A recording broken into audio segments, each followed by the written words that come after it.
What's good, my still her sisters? I pray all is well. I'm jumping on here. I know I haven't been present, but y'all been moving and getting settled and spending money and just trying to get back to it. And I, in doing all of that, um, forgot that last month was Domestic Violence Awareness Month. And if you ask me, it should be every month because it puts it on other people's minds as well as the people who are going through it right then and there. So for all of y'all, if you know somebody, if it's you, I just wanted to share.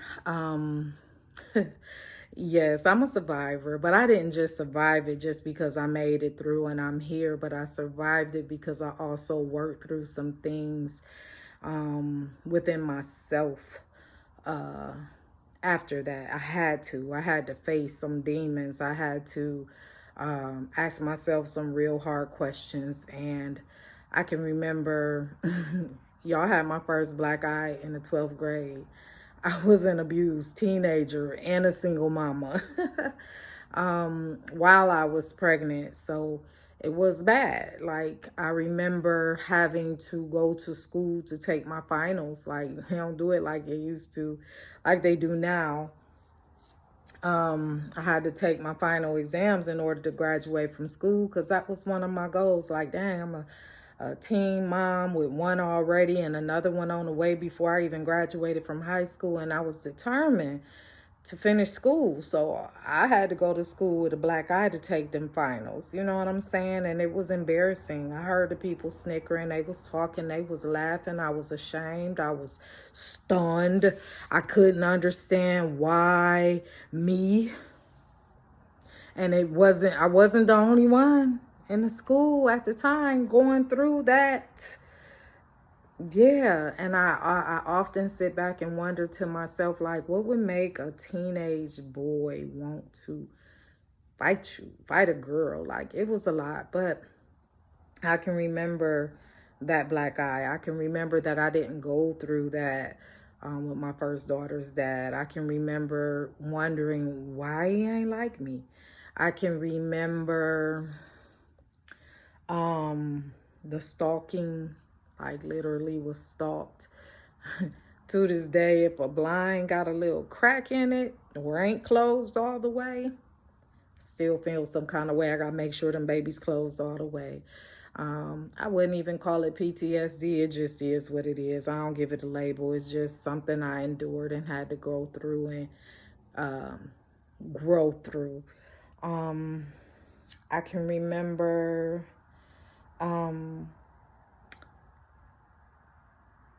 after all of that, thinking because he went to the military and he was gonna possibly take care of me and his kids, I married him. Sure did. And you know what? The day we got married, what he told me? He said, don't tell nobody. He went over his girlfriend's house. So yeah, I didn't have no self-worth. I didn't know what it was. I didn't have nobody around me showing me. It was my secret. I didn't tell anybody. And it gave the situation more power. And that went on for like 4 years until that last time, when I say came out the bushes on me, y'all. It was traumatic. It was scary. And it was like he had to be out of his mind because I wasn't even at home. I was over somebody else's house with a whole bunch of people and he didn't care. And I can remember saying to myself, you let it go too far. Why didn't you do something the first time, say something the first time? And the reality that I had to tell myself was I didn't, I couldn't,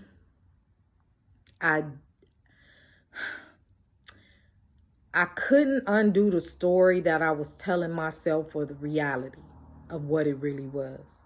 The story was louder than the reality. And y'all, when I talk about ass kicked, black eyes, bus beating down doors, bus. It was a lot. And my kids, which were a couple of his kids, had to go through that. And it's like, dang, don't you see your kids is going through this too? No, no. When that demon possesses somebody, you can't play with it. You can't play with it. And I remember after that last time, I had to make some decisions and some choices, and I knew I couldn't play with it no more either, and I had to do something. And I was afraid. I was petrified, and I can remember going to the APD, going down there, taking pictures, having to show my scars, my scratches, humiliation, having to tell my story, having to give addresses of where he might be, this, that, and the other. And y'all, when I walked out, that fool had followed me to the police station. He waited between 2 police cars for me to come out. Yeah, he did. And it was like, wow, you really don't care. And it was at that point where I knew how much danger I really was in. And I remember going back in that police station real fast and screaming at the police officers that just took my report and went off on them. Y'all ain't nothing. He just did this in y'all face. Y'all gonna let anything happen to me? A protection, protection, whatever it is. It ain't gonna help. That piece of paper ain't gonna be there to protect me. And I went off. I was pissed at that point. And then I can remember, like, Shannon, I can remember telling myself that I didn't want what I was going through to make my heart hardened. And it was getting there. It was getting there real bad. It was getting to the point where I was becoming bitter and enraged. And I'm glad when I did finally start taking some action, by doing that, by going to the police, by telling my secret, by letting people know, by just admitting it. I had to accept what it was. I had to shut the narrative up of what I wanted it to be and to accept what the reality of it was, because if I didn't and I kept playing with it, it could have meant my life. And it was close. It was very close. And I can remember after they finally picked him up, y'all, they couldn't find him for 6 months. When I say that was 6 months of the scariest times of my life, because I didn't know when or where he was going to jump out the bushes on me again. And when they finally picked him up, I can remember I went to legal aid to get me an attorney to get that divorce. I was not playing anymore. I didn't want the name. I was mad that my kids had the name, whole other story. But I didn't want the name no more. I wanted my name back. And that was some ways, I just knew that in my heart. And I can remember talking to the lady at legal aid, and she said, I'm gonna take your case, but I'm gonna need you to do everything I tell you to do. And I said, I will. And she just started guiding me. And it's like, soon as you start taking the steps and the actions to do something, the help comes. The help comes. Yeah, I had to struggle for a minute, but I'd rather struggle in peace than have some provision with hell. Flat out. And she said, baby, I'm going to need you to take your power back. The reason he has that much authority or feels like he does is because you gave it away. And I was like, dang, I never heard that. Didn't know how to do that, y'all. Had no idea of what taking my power back even looked like, okay? But it sounded real good, and I knew it was something that needed to happen, and it needed to happen ASAP. And I can remember after she said that, and I went home, maybe a week later, he wrote me a letter from jail.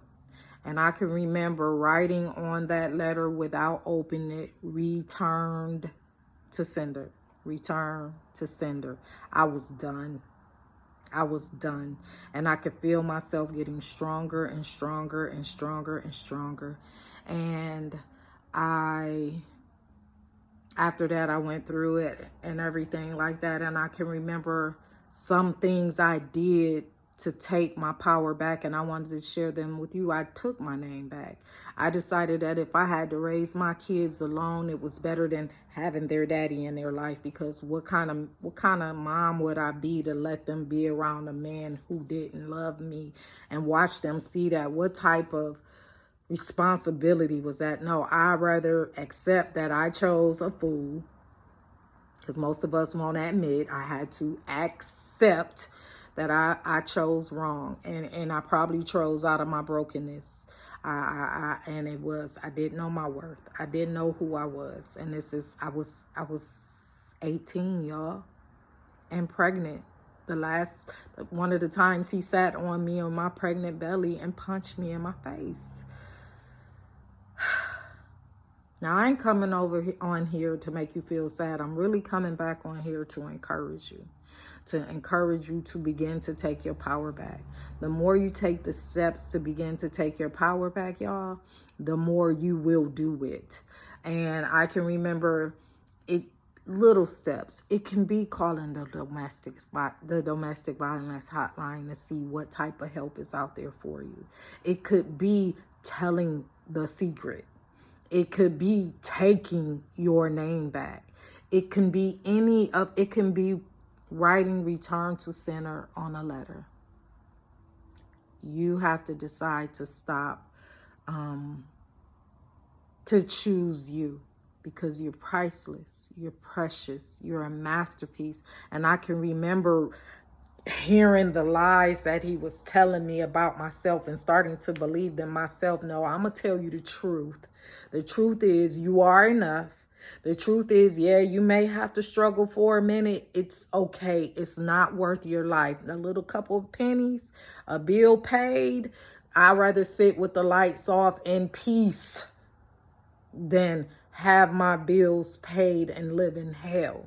I'm just saying, it's never worth it. And I guarantee you, I never missed a step. He always made a way. I always came through. I always made it. Was it hard? It most certainly was. I'm not saying that it's going to be, and I'm preparing you for that right now. But was it worth it? Hell yeah. It was worth it.